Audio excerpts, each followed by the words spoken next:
We're here to talk about Thief, and you're watching Connected Digital World.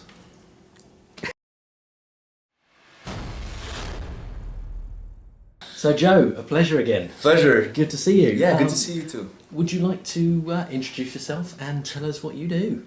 My name is Joe Khoury. I'm a producer at Eidos Montreal on Thief now. So tell us all about Thief. What would you like to know? Do you want to hear the story a little bit about what's going on? Tell us all about it. Okay. Thief is a reimagination of a very precious franchise that was released some time ago. We're reimaginating it today and rebringing it back. It's a stealth game in which you play Garrett, the master thief.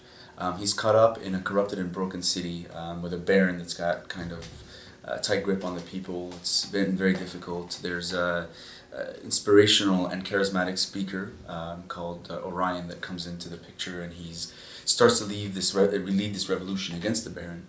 And Garrett is more of a shadow in all this. He doesn't play necessarily the big, bold, let's run for freedom kind of thing, but he plays an important role in this revolution that hopefully balances out the poor and the rich in the city. So it's quite a big city. Do you want to tell us a little bit about it? Yeah, sure. The city's divided into multiple districts.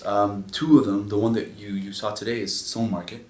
There's another one called South Quarter, and there's a bunch of other districts. And basically the city is where Garrett returns. It's where Garrett's home is. So you have missions that will expand on the story, and then every end of mission you'll come back to the city, and that's where you'll be able to re-equip arrows if you're missing any, re-equip your ammunition, buy some meat packs, which is what you use to regenerate your health. Health is not automatically regenerated like any other games. You have to manually go into your inventory and regen. And it's also where you interact with Basso. He's the closest thing Garrett's got to a friend, even though Garrett tends to work alone. But Basso gets jobs for Basso gets jobs for Garrett. And you can get side missions as well. And it's really, I look at it as Garrett's playground, where you can go around and explore, take his time if you wanted to in between the missions, trying to discover more of the city's secrets, trying to loot some of the high-end rich folks' prize loot that they don't necessarily keep a very close eye on, because Garrett is a master thief at this stuff. So Garrett's base of operations is the clock tower. Yeah. That's his base, his home. It's where he likes to keep his stuff. Yeah. So do you want to tell us a little bit about that? Sure. It was said that it was built by an ancient cult. It's in kind of a so-so shape because it's always under reconstruction. Villagers kind of tend to stay away from it because it's rumored to be haunted. It's perfect for Garrett because nobody bothers him, but he's made of it his home. And that's where you essentially return to, let's say, for example, you want to see the loot that you've collected, some prizes, some, let's say, jewelry, paintings, anything that you've stolen of some value to Garrett. Not everything in the game, just some very unique loot that Garrett feels a little bit that are special. You'll see them there. And that's essentially where you'll kick off your next mission, out of the clock tower into the city, onto the next one. So darkness and light play quite a very important part of the game. Including obviously on screen. Would you like to tell us a little bit about that? Yeah, sure. Of course, anybody that is a shadow would love to be able to, is someone who controls his presence in the light and in the shadow. Obviously, Garrett has a light meter, but also the screen itself will display visual cues as to whether or not Garrett is in the shadow or is in the light.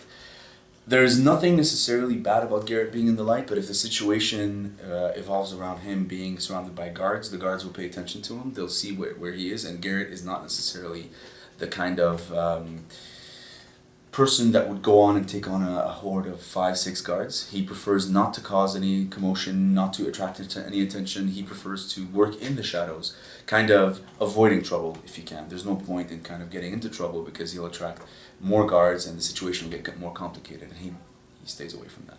But in the game, you'll be able to manage your light and darkness by use of light switches, by use of torches. You can extinguish torches, you can extinguish candles. You can manage your light and darkness in numerous ways, depending on whether you're inside or outside, which allows you to create paths or light up paths if you need to in certain areas.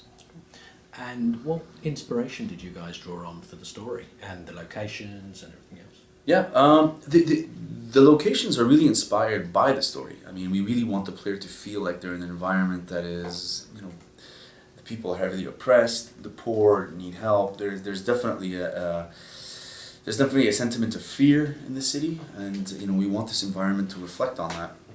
And also, I mean, a lot of our inspiration evolved around the original Thieves. I mean, even though it's a reimagination, the basic foundation, the basic essence of this game, we want to remind gamers of what it felt like to play Thief, but evolved. So for us, I mean, some of the mechanics that you had on the previous Thieves, they make their way back here, including some of the tools that you have, the arrows that you have, just like we talked about the light and shadows and stuff like that.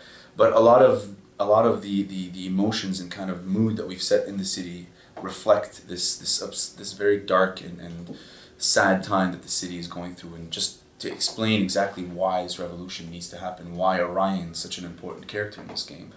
Because even the player, as you're playing it, I don't know if you felt that, Adrian, but as you're playing it, you're very much, you're feeling claustrophobic. You want to break out of this shell, and that's the kind of mood that we want to set forward with the evolution of the game and the story. What's been the single biggest challenge for you guys on this reimagining? I mean, every time you work with a franchise that not only has a lot of devoted fans, we're fans of ourselves.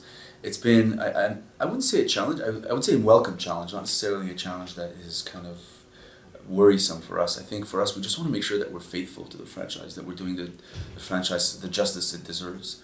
It's never easy. We talked about Tomb Raider earlier. That one was a pretty big relaunch as well, and we were very proud of the work we done on that one. But for Thief, it's the same thing, and Deus Ex as well before us, it's the same thing.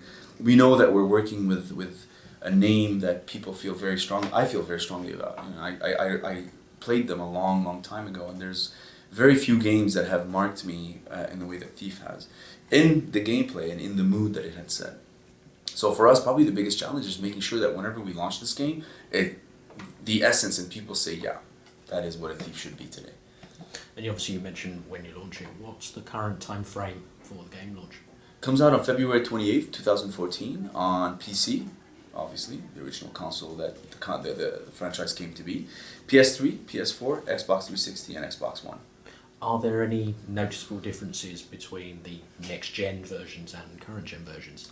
Yeah, I mean, the essence of the game and the most important pillars of the game remain the same on all platforms. It's important for us and for gamers to feel like they're playing a fully complete, high-quality experience no matter what console they're playing it on.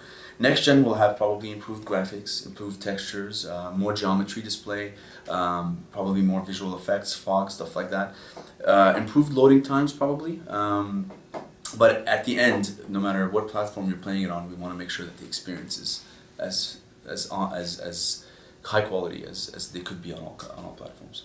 Great. Obviously, one thing I just experienced while playing the demo, when you're picking locks, when you're looking for switches on safes and on pictures, you're getting feedback on the controller. Yeah. How are you going to do that on the PC version if someone isn't using a controller? Very good question. I don't think I've gotten that one before. I don't know, actually. I think that's shake. Yeah, there is no rumble. Yeah. But yeah, so there's enough visual stuff there. Yeah, because you see the circle change. Exactly, so you'd have to rely on that stuff. Really. Yeah. I won't use that. I'll cut the bit. Yeah.